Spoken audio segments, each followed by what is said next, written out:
So, what's up guys? So, karon guys, banlaag na punta. And karon na tadri karon sa sementeryo. Ayan. Kay karon November 2, All Souls Day. Around after ani, kay mga tumantaong dyan sa tungod na atay kwaon dito ng mga importanteng gamit. Kay next week po, ang fly to the muna ta. Mag-ano na punta dito sa Manila. Magdato na punta maglatagaw. Kaya doon na tay schooling na i-attend. So, karon ako rin nag-grab ang opportunity karon guys na makalaag May para makuha na akong gamit dito sa Jensen. At the same time, mang langyaw mi dato kung asa mi dadon karon, and we don't know kung unsa ang among destinasyon na atuan kay tungod wa ni kwarta. So basta naalala ni paggasolina diyan on na gamay budget, laago na to ng mga dapat na to, laago na tong lugar. So ayan guys, kita-kits lang taon niya og anduwa dia, relax na kayo. Hoy! Gusto mo dia? Buhi pa, bakay ka pa 3 times a day. Okay. So, kita-kits lang taon niya guys, and let's go!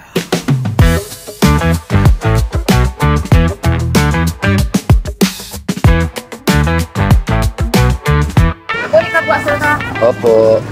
Alright guys, natadari karon sa Digos Highway na siya, and nakakita tagka ng manggahan dari, and mga on sa tagpaniog to kay naapta na may paniog to dari sa Digos.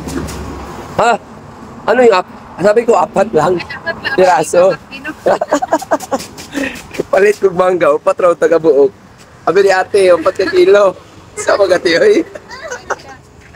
4 lati kay para lang ano, panghimagas na mo dato paniyot to. Bila? Yan, napat yung 50 pesos.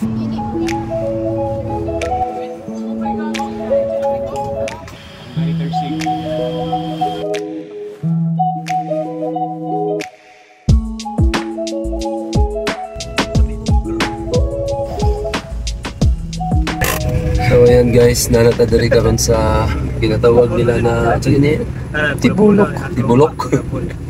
So nanatadari guys sa ginatawag nila na Tibulok. So medyo challenging kaya nga ang pagpaadto dari kay very stiff kayo ang dalan, and si Maymay ang asawa grabe ra gyud dia ka kuan, na nervous na siya. Pati ang mga bata. So, ayos ako yun. Ano, pero sa awa ng Diyos, safe naman tayo na niabot dari. And karon guys, ako asang gipares ang sakyanan and maniid sa ta sa lugar kay di man ta pwede na basta-basta tayo mo upat ya o ratsada. Kailangan sa nato, always yun nato, permi fight na every time na first time mo sa lugar, always observe kung unsa ang nasa imong paligid para syempre di ba maniid ka sa ilahang kuan, istoryahan, number 1 silang istoryahan, tsaka ta mo muadto dito sa ato ang spot na atuan. So karon maniid sa ta and resa mo diha guys, okay na mo? Okay, so unya kaya na to kung unsa kagwapo niya lugar. Let's go.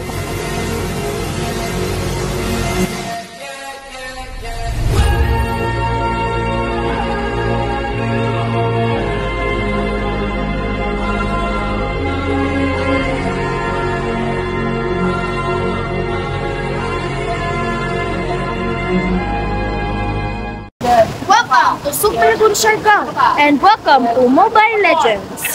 Guys. Alright, so ayan guys. Nakakuha na naman na to, na-survey na naman ang area dito with So survey na naman ang area dito. So karon mangita mi og bagong spot para ang among stayhan kasi wala pa sila nag-expect og ingani gud na wala lang. Nya ang kuan, ang tubig dito is brown. So dili makaligo ang amuang kabaw. Oh, di siya makaligo. So mangita mi og kadang spot na stayhan na mo na pwede siya makarelax. Pwede mi makarelax, so di ba? Okay, mag-drive na ta. Papunta na tayo to sa Marvel. Okay, let's go guys.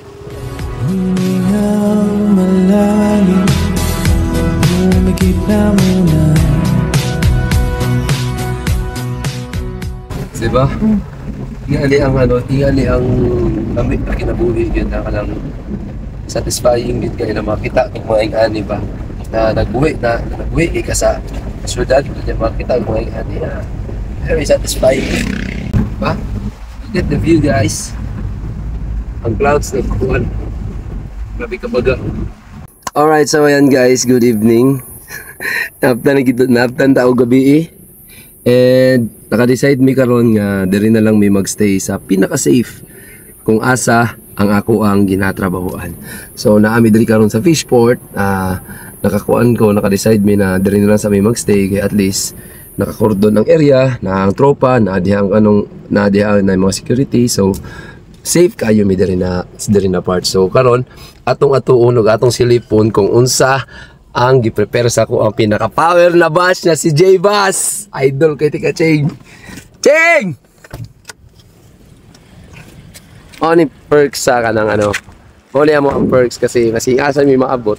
Naagi yung mga pwede na to tawagon na in case na naatay mga emergency or unsa ba na kinahanglan, naatay mga classmate diha na willing mo tabang. Og syempre, mauni ang kong classmate na pinaka-power sa class 34. Walay lain, J Bass. Oh yeah. Go. Welcome to our kitchen.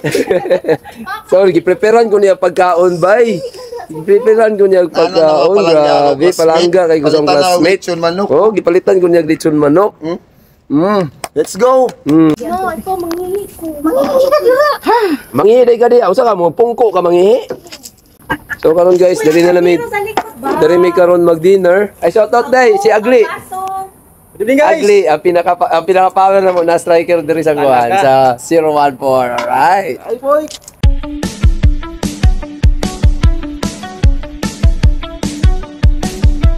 Ay, ayoko. Lala. Oh, wala na pwede na mga dito. Kuya po. Sige na. Sige. Wala. Hindi ko ani. Kaya lagi mo na. Puro mga di lalaki. Lalaki. Oh, dali. Kuya, asa ka? Dali na, dali. Bitaw. Basic roman, yaw naman latay-lataya, no? Di mo dapat pakadlok. Gani. So what's up? Good morning guys. It's already 8:45 in the morning and finally nakapangita na gud mi og kanang resort na mo ang stayhan for this day before mi manguli og Davao. And karon ang among naadtuan na resort kanang exclusively sa amo lang gyud. Kay it's Monday, wala gyud tao. So tanawa guys kung unsa na mo ka exclusive ang area, which is nice pud kay siya. Naami diri karon sa Reveche Farm. Ayan. Pakita na ko na unya guys kung unsa ka nice ang ilang resort diri, og located ni siya diri sa Malandag, Sarangani Province. Ato ang silipon ang duha kay pag-abot na mo, wa na nangambak na dayon. Mao pay pagkuha na mo. Nag-breakfast mi ganina dito sa Fishport and then ni jump off dayon mi, then abot na mi diri sa Reveche Farm. So, tanawa. Ila ang swimming pool karon guys. O di ba? Hantot unya pa na sila mahuman. Then after lunch mga taod-taod mag-jump off na po may para makauli na may og Davao. So pakita na ko unya sa inyo ha guys kung unsa ka gwapo ang unsa ka nice ang ilahang resort there. So let's go.